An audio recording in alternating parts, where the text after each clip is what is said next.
Hello, friends. Welcome to this midweek study of the parables of our Lord Jesus Christ. My name is Jerry Ogles. I'll be your host for this study, which is sponsored by the Anglican Orthodox Communion worldwide. Tonight's subject is a parabolic symbol, which is light. We look in Matthew chapter 5, the Gospel of St. Matthew chapter 5, beginning at the 14th verse. We would find these words. Ye are the light of the world. A city that is set on a hill cannot be hid. Neither do men light a candle and put it under a bushel, but on a candlestick, and it giveth light unto all that are in the house. Let your light so shine before men that they may see your good works and glorify your Father which is in heaven. The great light source of the Christian is Jesus Christ, our Son of righteousness. We must take on the characteristics of light if we're to be like our light source. The diffusion of light in the atmosphere is a result of the reflection of the rays of the sun from the particles in the air, from the clouds, from the earth, and all that is on it. Otherwise, we could only see the sun, and in all other directions would be nothing but darkness.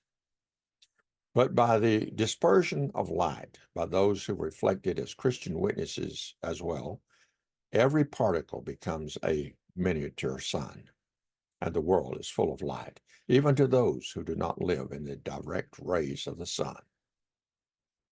On one of our visits to Port-au-Prince in Haiti, there was a great lighthouse in the central harbor, but the harbor is quite long and meandering.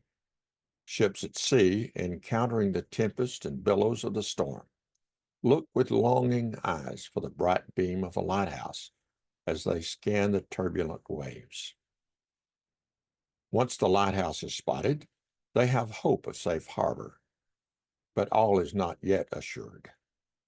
They must come near, they must approach the harbor and find secure anchor there.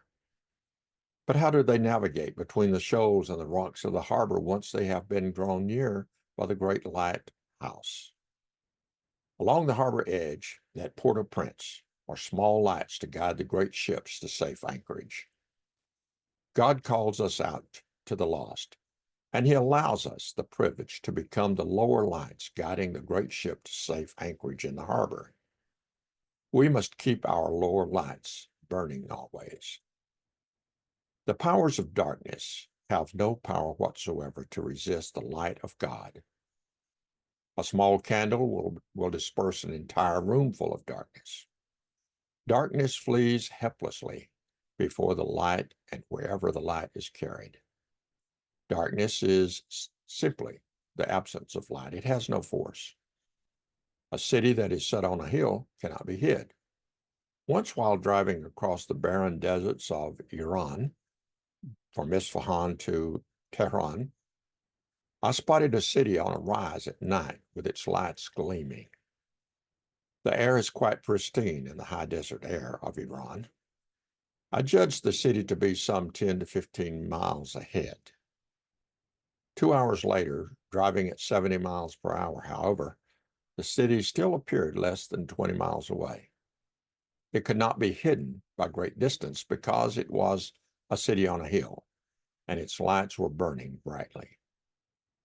How near to you must a person be to know that your lights are also burning for Christ?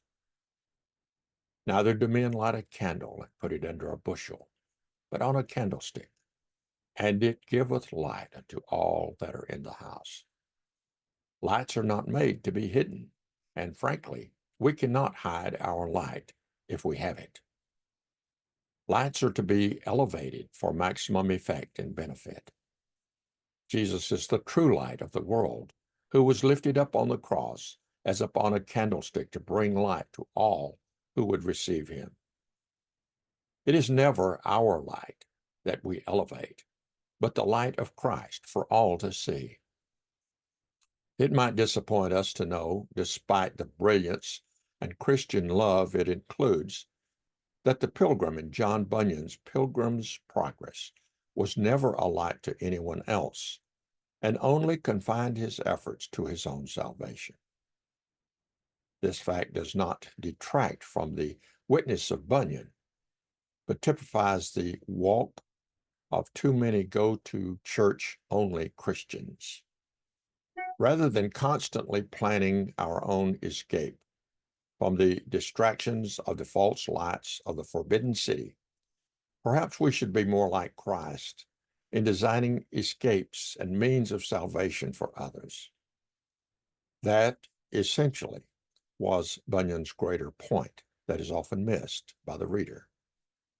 The purpose of saving a single soul was to make more and more lights to be burning for the saving of others. Only a saved soul can lead others to safe harbor by their light.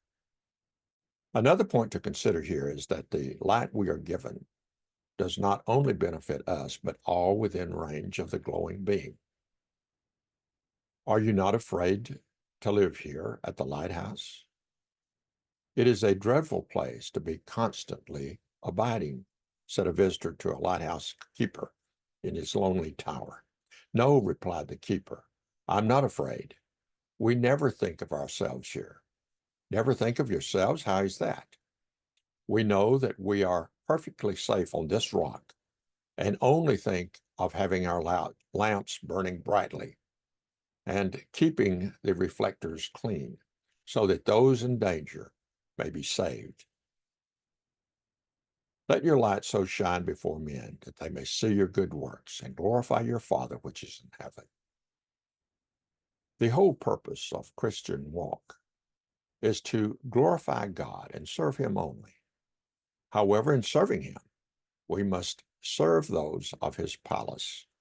We love him, and we are therefore compelled to love all of his. Knowing that we are sons and daughters, princes and princesses of the greater King of Kings, should weigh heavy upon our hearts in the manner in which we live, serve, and light the paths of others. In what way have you been a light to others today, or the light of the world reflected? Think on these things. God bless you, and I will see you later this week with another lesson on the Articles of Religion. Goodbye.